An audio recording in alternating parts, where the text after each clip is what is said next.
Bom, nós vamos iniciar hoje a nossa aula 6, que lá na apostila de vocês está na página 59, que vem a ser a aula 10.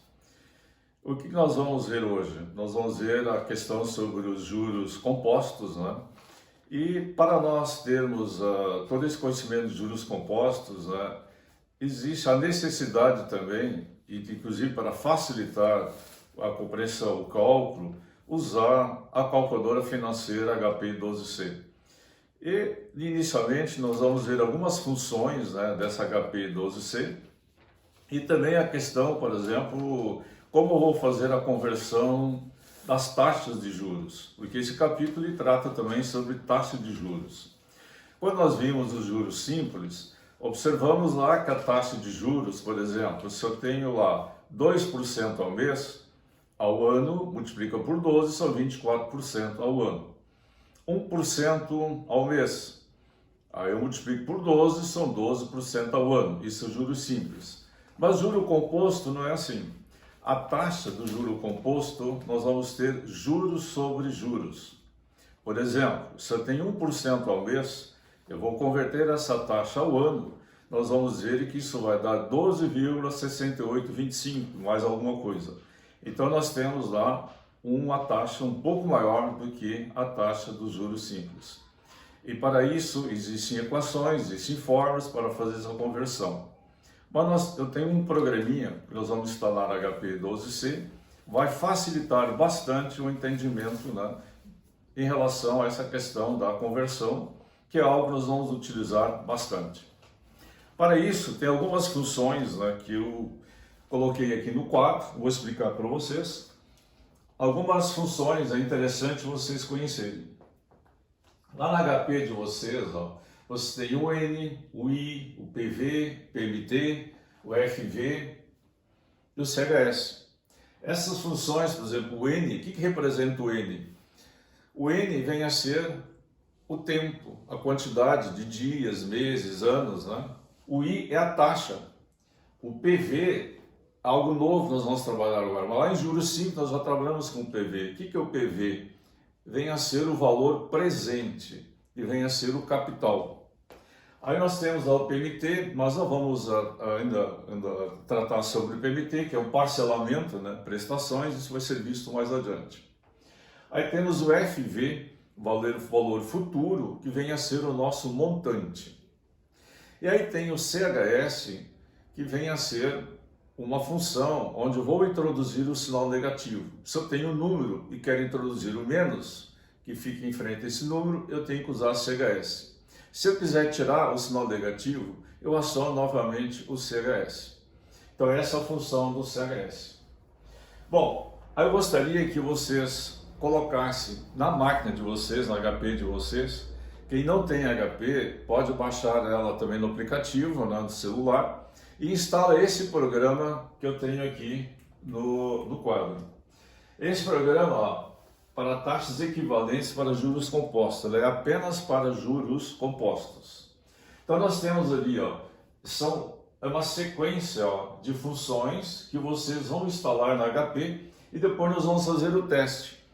Se esse teste der igual aquele valor que eu tenho ali, então vocês instalaram corretamente o programa. Mas muitas vezes o aluno não instala corretamente o programa, vai ter que refazer e reinstalar novamente. Então nós temos ali, ó, FPR, localize isso lá no HP de vocês, FPR. Onde é que está o FPR? O F é sempre uma função em amarelo. PR, ele está escrito embaixo do RS, tá? Então todas essas funções onde eu uso F, são funções que estão escritas em amarelo. Você tem que procurar isso ali na HP. Então, a primeira coisa eu vou colocar FPR, depois vem o FPRGM, Enter, RCLI, porcentagem, mais RCLPV, RCLFV, dividir, Y na X, delta porcentagem, FPR.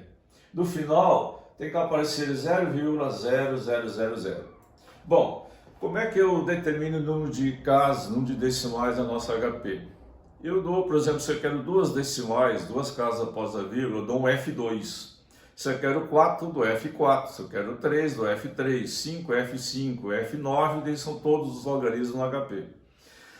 Normalmente nós trabalhamos ali com F4 para as taxas, né? Se utiliza 4 decimais após a vírgula. Se nós usarmos F2, ele dá um arredondamento, muitas vezes ele dá uma diferença lá no cálculo. Se vocês deixarem todos os valores sempre na máquina, não tem problema no F2, mas se eu retirar da máquina e recolocar de novo, aí altera os valores. Então, para a taxa, procuro utilizar sempre, no mínimo, né, 4 casas após a vírgula, usa F4. Bom, instalado esse programa, aí nós vamos para o teste. O que é esse teste? Lá, por exemplo, assim, ó, eu vou utilizar, ó, I é a taxa, FV, valor futuro. Isso é uma regrinha que a gente criou para utilizar esse programa aqui, ó. Então eu vou colocar assim, ó, FV foi visto, PV para ver, RS dá o resultado. Então aqui está o teste, ó. Depois que instalou o programa, vamos ver se realmente deu correto. Tem o teste aqui, eu coloco 1i. Seria, por exemplo, isso aqui, ó, o exemplo.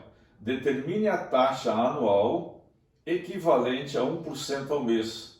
Então, essa taxa de 1% ao mês, nos juros simples, ele multiplicaria isso por 12, aí ele teria então 12% ao ano.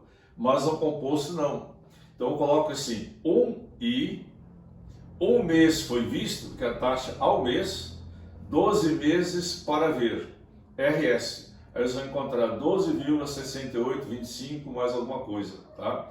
Então, se chegou a esse resultado, então aqui está o teste, que vem a ser a taxa de 1% ao mês, ela foi vista ao ano, que vem a ser em 12 meses. Então sempre fica assim, ó, foi visto para ver.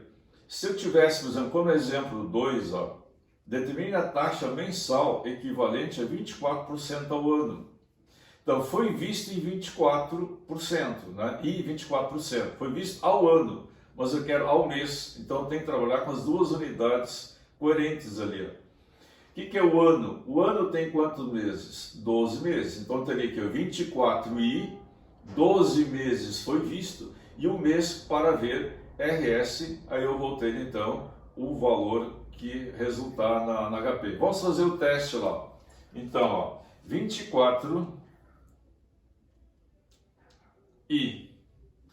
24 ao ano.